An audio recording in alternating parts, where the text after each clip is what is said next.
गांधी तीर्थ निसर्गाच्या सानिध्यात महात्मा गांधींच्या जीवनावरील जगातील पहिले मल्टीमीडिया म्युझियम। आजच भेट द्या गांधी तीर्थ जैन मीन्स जळगाव। अधिक माहितीसाठी www.gandhifoundation.net वर विजिट करा। खबरों के लिए यूं ही देखते रहिए। इस वीडियो के पसंद आने पर लाइक, शेयर और सब्सक्राइब करना ना भूलिए।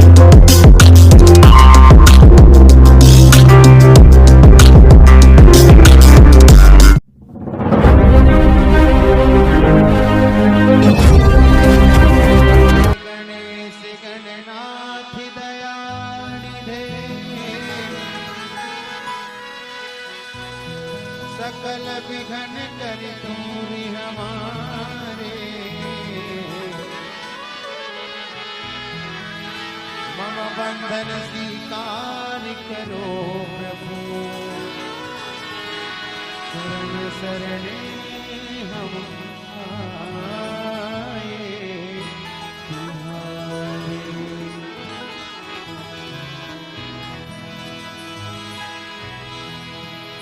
वक्रतुंड महाकाय सूर्यकोटि समप्रभा,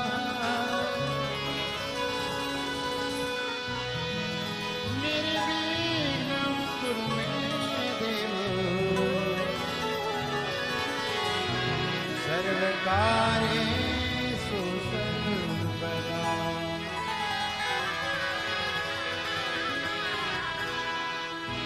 कृष्ण जी से बोले राधा जी से बोले, कृष्ण जी से बोले राधा जी से बोले, कृष्णा से बोले राधा से बोले, कृष्णा से बोले राधा से बोले। रुक्मणी गोद में खेले गजानन हमसे न बोले, रुक्मणी गोद में खेले गजानन हमसे न बोले।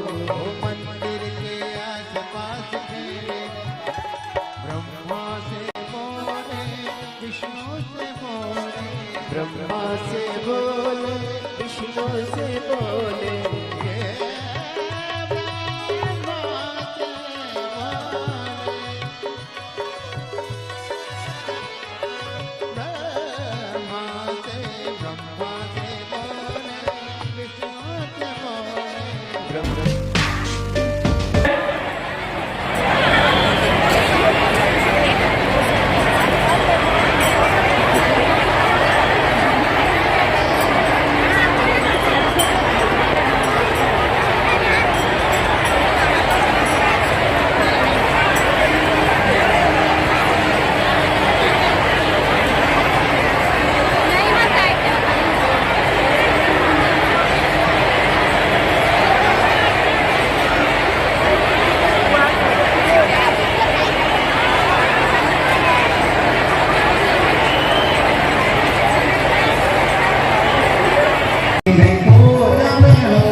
सभी भक्तों को महादेव सदा जैसी लिखा श्री शिवाय नमस्तोभ्य। 5 दिवसीय सुंदर अलौकिक दिव्य कथा हम सभी पूज्य गुरुदेव के सानिध्य में श्रवण करेंगे। निश्चित ही ये हम सभी का सौभाग्य है, बाबा की कृपा से हम सभी को आस्था चैनल के माध्यम से, यूट्यूब फेसबुक के माध्यम से, इस पावन धारा से हम सभी को सुंदर अलौकिक दिव्य कथा श्रवण करने का तो अवसर प्राप्त हुआ। और निश्चित ही बधाई के पात्र है कथा के मुख्य मेहमान श्री दादा भाव जी भूसे, श्रीमती अनीता जी भूसे मालेगांव महाराष्ट्र से, माननीय सांसद महोदय एवं पूर्व रक्षा राज्य मंत्री डॉक्टर सुभाष रामराव जी भामरे, डॉक्टर बीना सुभाष जी भामरे, श्रीमान बाला साहेब जी भदाने, श्रीमती शालिनी जी भदाने धुलिया महाराष्ट्र से, श्री अनूप जी अग्रवाल, श्रीमती अल्पा जी अग्रवाल धुलिया श्री आविष्कार जी भूसे, श्री लतीशा जी भूसे मालेगांव महाराष्ट्र से, श्री चेतन जी मंडोरे, श्रीमती अंजना जी मंडोरे धुलिया महाराष्ट्र से कथा का मुख्य जजमान का पदभार ग्रहण कर न केवल अपने जीवन को कृतार्थ में करा, आनंद में करा, अपितु समूचे जन समुदाय को यह सुंदर कथा श्रवण कराकर कार्तिक के सुंदर महीने में निश्चित ही पुण्य का कार्य आपने करा है। आज हमारी सनातन धर्म के लिए हम जो भी कर सके, जो भी हमसे बढ़ पड़े, हम सभी को एकजुट होकर करना चाहिए। ये 5-6 जजमान मिलकर एक शिव महापुराण की कथा लेकर आए हैं और बाबा भोलेनाथ की अलग सभी के हृदय में जगाना चाहते हैं। निश्चित ही पुण्य के कार्य आपने सनातन धर्म हेतु करा है और श्री आविष्कार जी भूसे तो इस कथा की तारीख लेकर आए थे। दादाजी भुसे साहेब यांच्या वतीने राज्याचे दुसरे कॅबिनेट मंत्री आदरणीय गिरीजी महाजन साहेब यांच्या वतीने धुळे लोकसभा मतदारसंघाचे आदरणीय खासदार डॉक्टर सुभाषजी भामरे साहेब यांच्या वतीने हिंदुवय घराणे प्रतिष्ठान बोरगुड अध्यक्ष श्री बाळासाहेब रावणजी भदाणे साहेब यांनी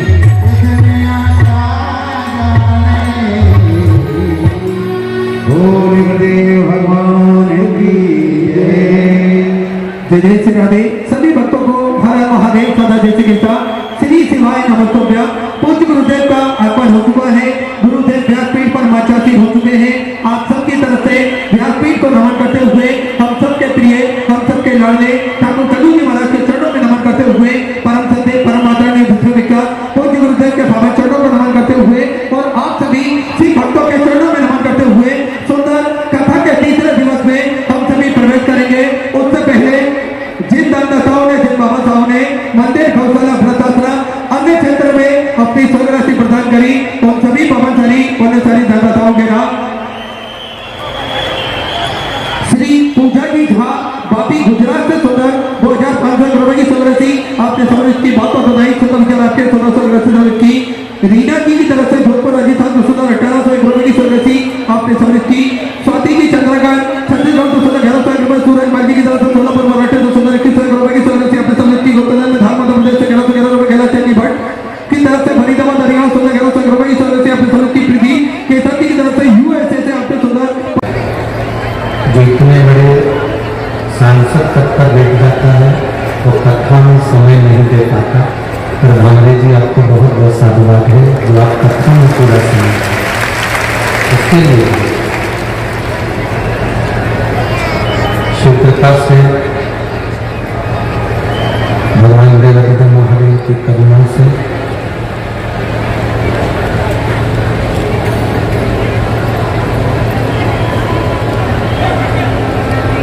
ये कार्तिक महीने में जो कथा श्रवण करने का सौभाग्य मिला है वो जीवन की सार्थकता।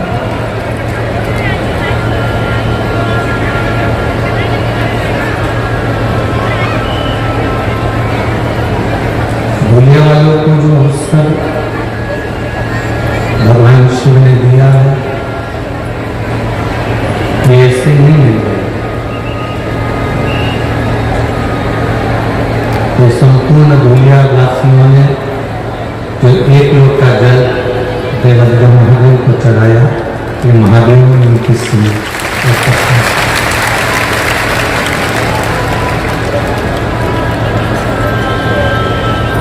किसी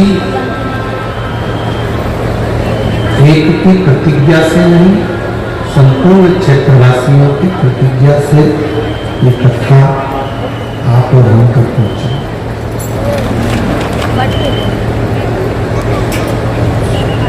संपूर्ण क्षेत्रवासियों को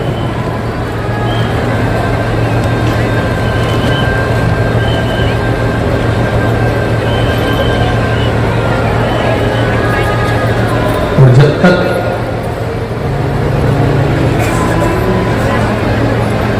देवादिदेव महादेव की करुणा नहीं होती, कृपा नहीं होती, उसकी दया नहीं होती, एक कदम भी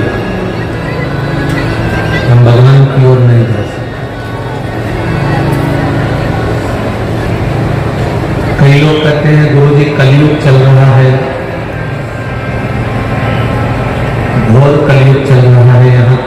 किसी का मीत नहीं।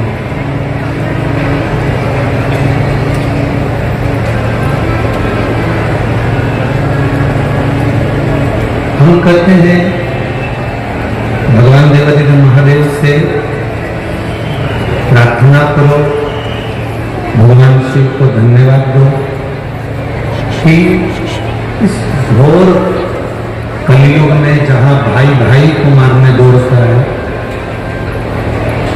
सास बहू बहू सास का संबंध ठीक नहीं रह पाता, पति पत्नी भी श्रेष्ठता से नहीं रह रहे हैं, बच्चे अपने माता पिता से, माता पिता अपने बच्चों से श्रेष्ठता से नहीं रह रहे हैं। ऐसे घोर कलयुग में भी भगवान शंकर की कथा आप अगर ये लाखों की संख्या में श्रवण कर रहे हैं तो ये कलयुग नहीं, ये शिव युग है जिसको भगवान ने हृदय में, अपने चित्त में, अपने मन में हम झांकेंगे, अपने हृदय में हम झांक कर देखेंगे तो उसमें हमारा अपना खुद का एक आईना नजर आए।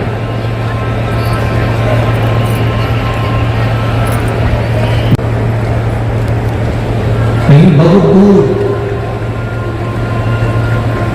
तुम्हें जाने की जरूरत नहीं है, भगवान को भी जानने की।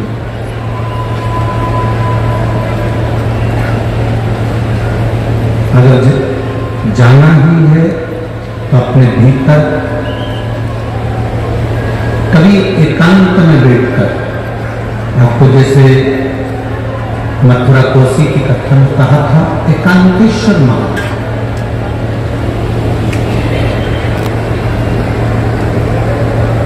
कभी तुम भी एकांत में बैठकर भगवान शंकर की भक्ति धारण करो।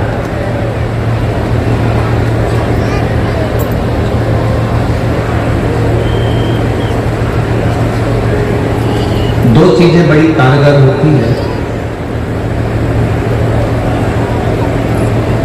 केवल मात्र 2 हफ्ते भी हम उसको अगर दृढ़ता से कर लेते हैं तो मेरे शंकर की कृपा हम पा लेते हैं। 2 चीजें कारगर, एक बिना कपट के, बिना छल के, बिना दिखावे के, बिना बेईमानी के, बिना लोभ के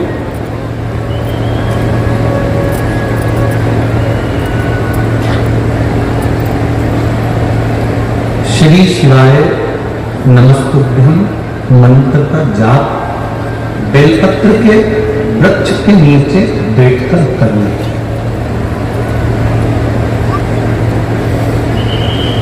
उसमें एक बार आपकी कामना हो जाना चाहिए, उसके बाद तुम्हारे मन में ये नहीं आना चाहिए तुम इस कामना के लिए ये व्रत ये जप कर ले।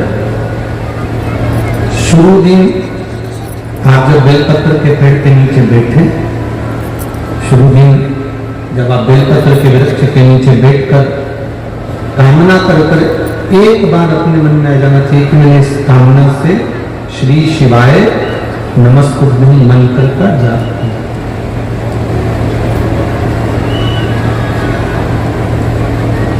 और दूसरे नंबर पर है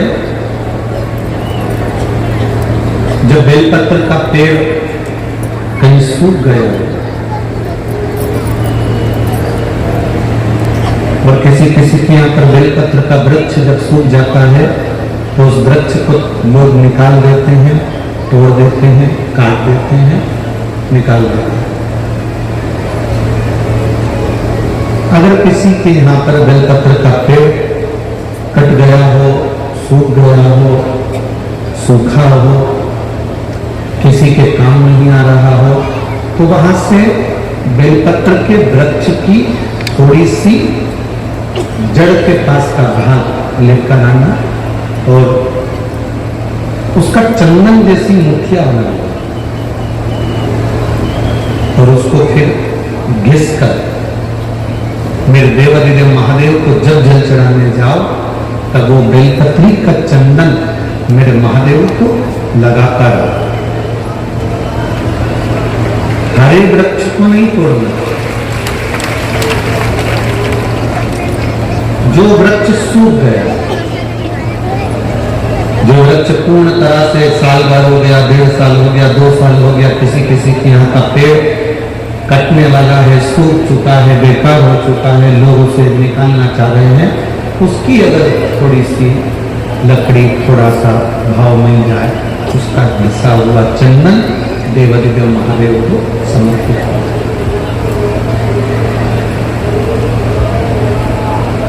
हरे वृक्ष की लकड़ी को नहीं, तुम अगर हरे वृक्ष की लकड़ी को काट कर लिया है, तोड़ कर लिया है, फिर उसको सुखा लिया, सुखाकर तुमने चंदन बनाया, वो श्रेष्ठ नहीं है, उसका कोई महत्व नहीं, उसकी कोई मूलता नहीं। पुष्प तोड़ो और उसकी डाली कभी मत तोड़ो। तुलसी मां, तुलसी का दल तोड़ो पर डाली कभी नहीं। आंवले के वृक्ष के आंवले तोड़ो पर आंवले की डाली कभी ना तोड़ो। पीपल के वृक्ष के पत्ते तोड़ लो पर पीपल की डाली कभी ना तोड़ो। शमी के वृक्ष के पत्ते तोड़ लो पर शमी के वृक्ष की डाली नहीं तोड़ो। और 84 लाख योनियों में से 20 लाख योनि पेड़ पौधे की, वृक्ष, दुर्वा, पत्तियां, डालियां, ये जितने संपूर्ण ब्रह्मांड में जितने तुम्हें पौधे नजर आते हैं, चाहे वो जल के अंदर नजर आए, थल के अंदर नजर आए, गमले में नजर आए, जैसे तुम्हें पौधे का दर्शन हो रहा है, 20 लाख योनि वृक्ष की, 20 लाख। अब 84 लाख में से 20 लाख योनि तो वृक्ष की है। शिव महापुराण की कथा कहती है, हम फूल तोड़ते समय पर डाली तोड़ देते हैं, हम पत्तियां तोड़ते समय वृक्ष की डालियां तोड़ देते हैं, तो 84 लाख योनि में से 20 लाख योनि वृक्ष की है और वो योनियां हमको भुगतना पड़ती है।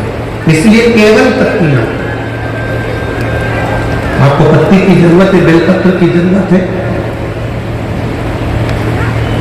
ये बेलपत्र की आपको जरूरत है, बेलपत्र तोड़िए, डाली ना तोड़िए। फूल की जरूरत है, फूल तोड़िए, उसकी डाली ना।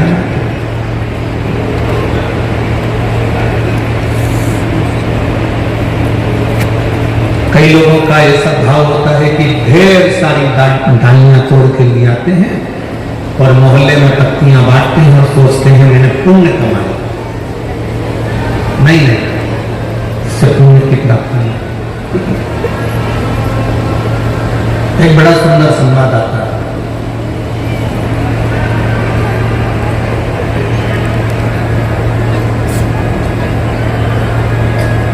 कुरुण पुराण का एक गिद्ध जंगल में रह रहा है और उस गिद्ध का पूरा परिवार जंगल के अंदर है।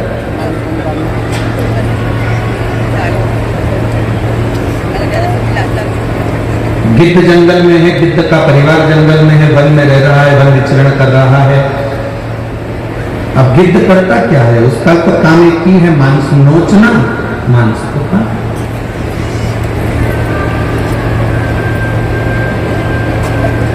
एक दिन गिद्ध जिस जगह से निकल कर जा रहा था तो वहां से 4 संत निकल कर जा रहे थे, बड़े भाव से वो चारों संत हरि गुणगान करते करते चल रहे।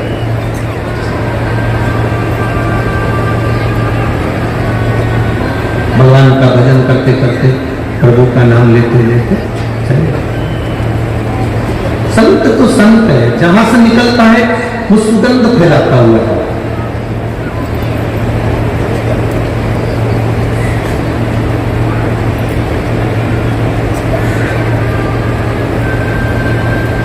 एक बेकार व्यक्ति और एक अच्छा व्यक्ति, एक अच्छे व्यक्ति का संग और एक बेकार व्यक्ति का संग। बेकार व्यक्ति का संग नाली के कीचड़ के समान होता है।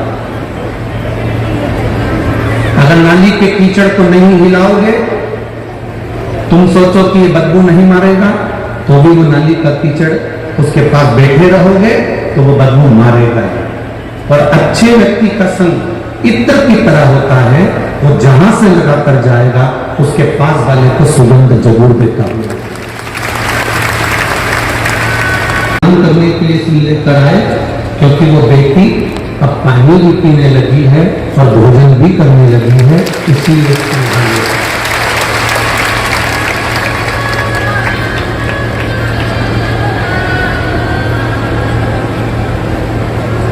कि बाबा इतना संभाला है, प्राण छूटते हैं जीव के पर तड़प तड़प कर ना छूटे, ये हर एक व्यक्ति के मन के भाव होते हैं। शरीर मिला है इसका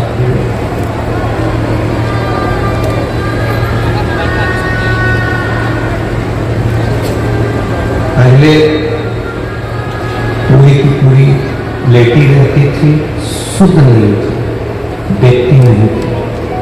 अब वो कह रहे थे कि इसमें थोड़ा ज्ञान आया, अब समझने लगी है, देखने लगी है और सब उसके मन का भाव भी जानती है।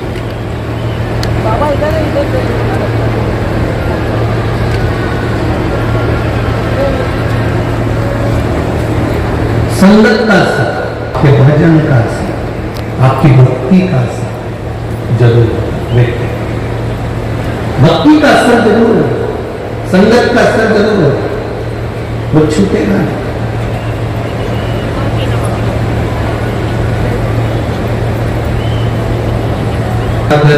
गिद्ध ने 4 संतों को जाते हुए देखा तो वो भजन करते करते जा रहे थे, स्मरण करते करते, स्मरण करते राम कृष्ण हरि जय राम कृष्ण राम कृष्ण राम कृष्ण राम कृष्ण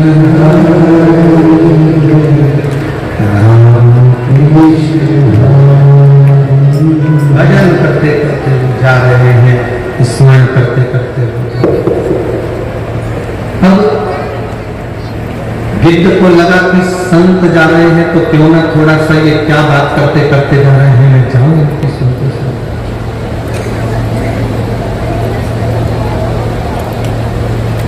आप में से कई लोग ऐसे हैं जो कभी शिव महापुराण की कथा में आज तक नहीं गए। आप में से कई लोग ऐसे हैं जो कभी शंकर को मानते नहीं। आप में से कई लोग ऐसे हैं जो कभी शिव के मंदिर नहीं जाते थे।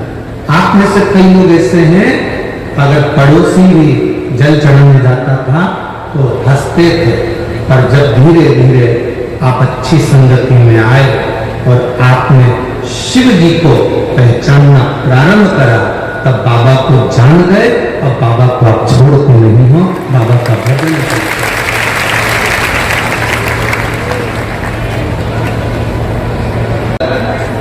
नासिक में कार्तिक के विराम पर पचवीगन में विराम के 5 दिन का आनंद लेते हुए देव दीपावली शिव महापुराण की कथा 2 बजे से 5 बजे तक नासिक में श्रवण करेंगे।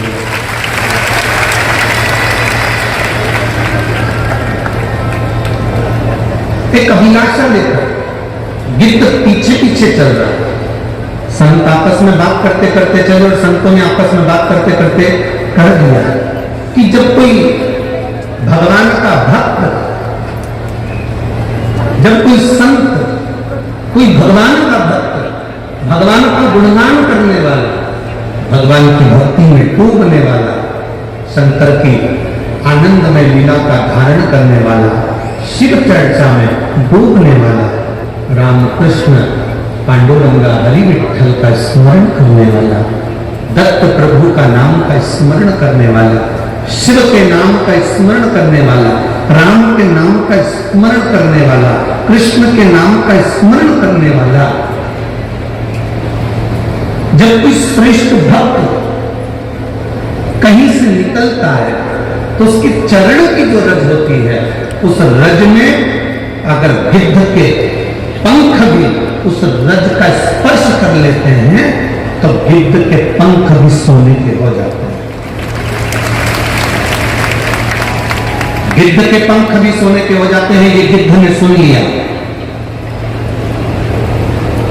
अब गिद्ध को लगा मैं तो इतना मांस खाता हूं, मैं तो नोच नोच कर लोगों के मांस के छिपड़े निकाल देता हूं, और मेरे जैसे पापी के पंख भी क्या सोने के हो सकते? मैं भरोसा नहीं करता, मैं विश्वास नहीं करता।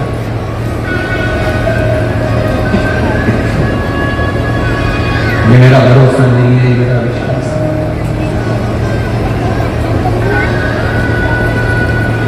कई लोग हैं, क्या ऐसा होता है?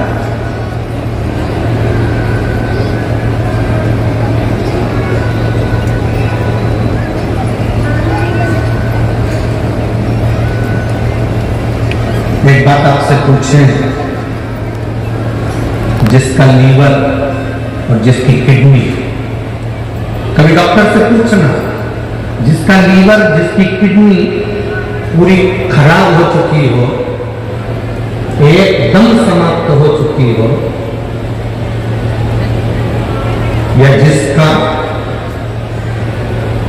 आधा दिल ही नहीं हो, आधा हृदय ही नहीं हो,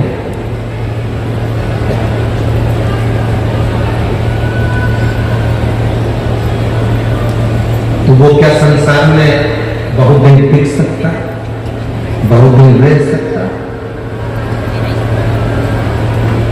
एक पत्र आया,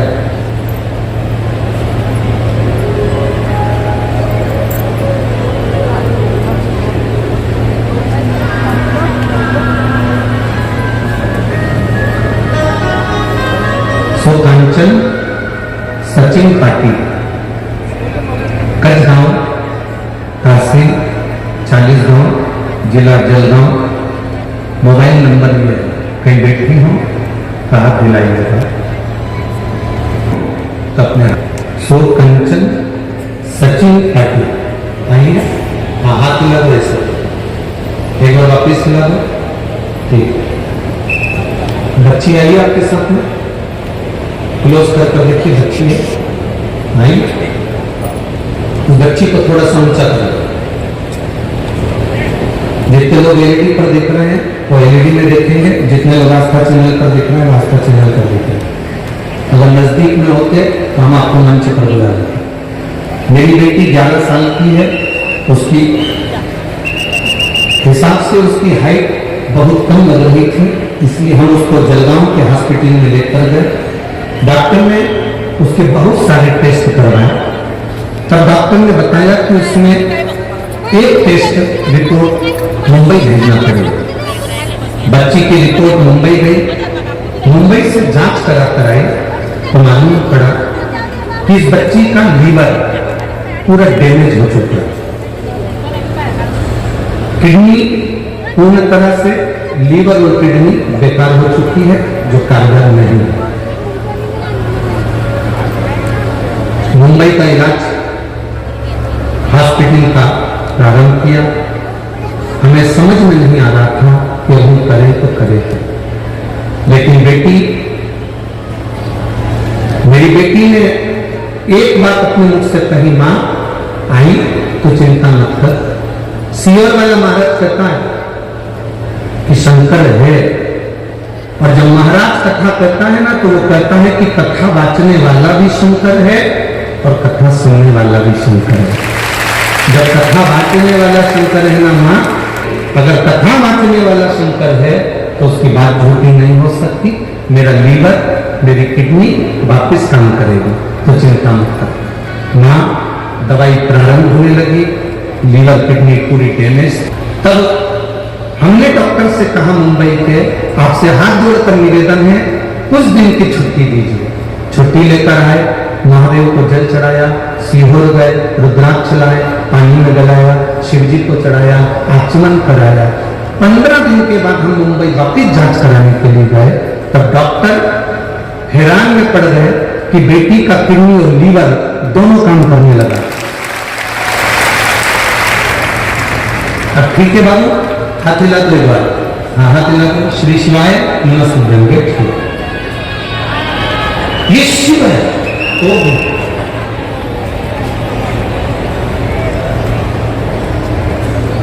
तेरी कृपा बिना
छत्रपति संभाजी नगर, मोबाइल नंबर ये कहीं बैठी है तेजस्विनी परेश जेठानी, आती है।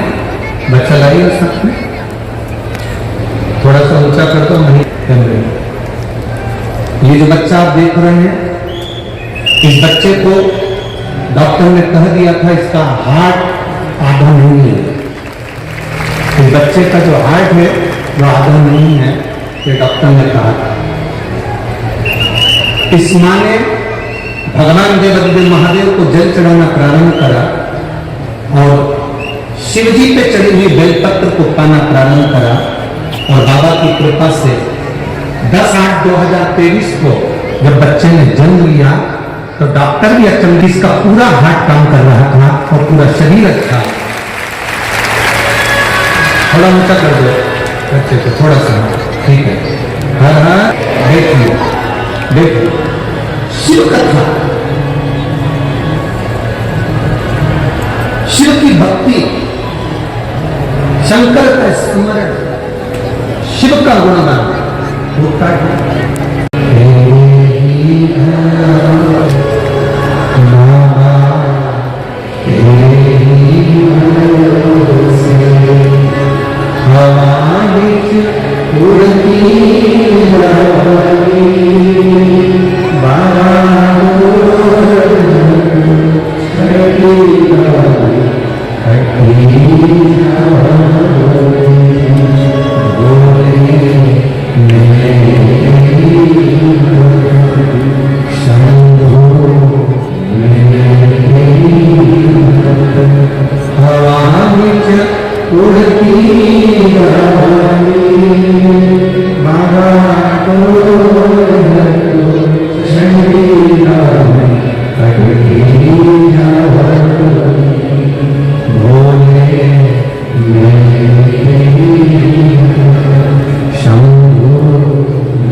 करेंगे।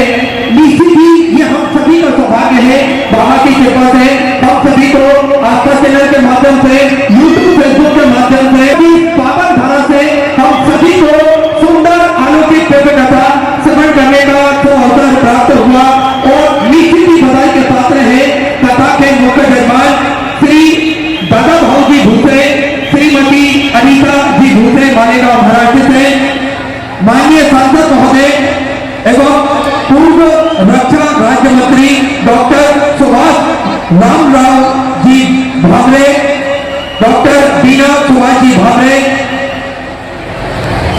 श्रीमान बाला साहेब जी भदाने, श्रीमती शालिनी जी भदाने धुलिया महाराष्ट्र से, श्री अनूप जी अग्रवाल, श्रीमती अल्पा जी अग्रवाल धुलिया महाराष्ट्र से, श्री आविष्कार जी भूसे, श्री लतीशा जी भूसे मालेगांव महाराष्ट्र से, श्री चेतन जी मंडोरे, श्रीमती अंजना जी मंडोरे धुलिया महाराष्ट्र से कथा के मुख्य मेहमान का पदभार ग्रहण कर न केवल अपने जीवन को प्रसाद में करा, आनंद में करा, अपितु समूचे जन समुदाय को यह सुंदर कथा श्रवण कराकर कार्तिक के सुंदर महीने में निश्चित ही पढ़ने का कार्य आपने करा है। आज हमारी सनातन धर्म के लिए हम जो भी कर सके, जो भी हमसे बढ़ पड़े, हम सभी को एकजुट होकर करना चाहिए। ये 5-6 जजमान मिलकर एक शिव महापुराण की कथा लेकर आए हैं और बाबा भोलेनाथ की अलग सभी के हृदय में जगाना चाहते हैं। निश्चित ही पुण्य के कार्य आपने सनातन धर्म में हेतु करा है और श्री आविष्कार जी भूसे तो इस कथा की तारीख लेकर आए थे।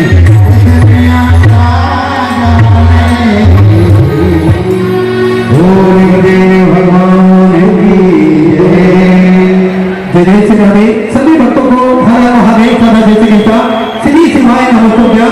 पूज्य गुरुदेव का आगमन हो चुका है, गुरुदेव व्यासपीठ पर माचासी हो चुके हैं।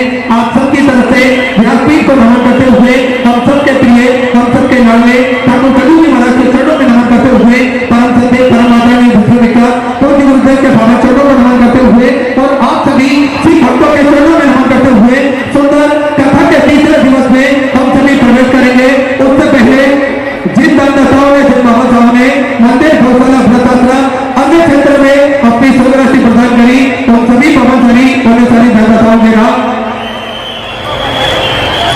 श्री पूजा जी झा बापी गुजरात से सुंदर 2500 रुपए की स्वर्गराशि आपने समृद्ध की बातों बनाई, सुंदर राष्ट्रीय स्वर्गराशि रीना जी की तरफ से भोजपुर राजस्थान 1800 रुपए की स्वर्गराशि आपने समृद्ध की। स्वाति जी चंद्रगढ़ छत्तीसगढ़ को सुंदर घर से सूरज मार्गी की तरफ से सोलापुर महाराष्ट्र को सुंदर 21 रुपए की स्वर्गराशि आपने समृद्ध की। गोपाल धाम से 11 रुपए भट्ट की तरफ से फरीदाबाद हरियाणा सुंदर 11 रुपए की स्वर्गराशि आपने समृद्ध की।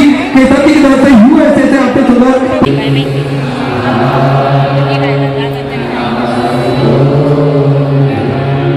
श्री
संतों के पीछे पीछे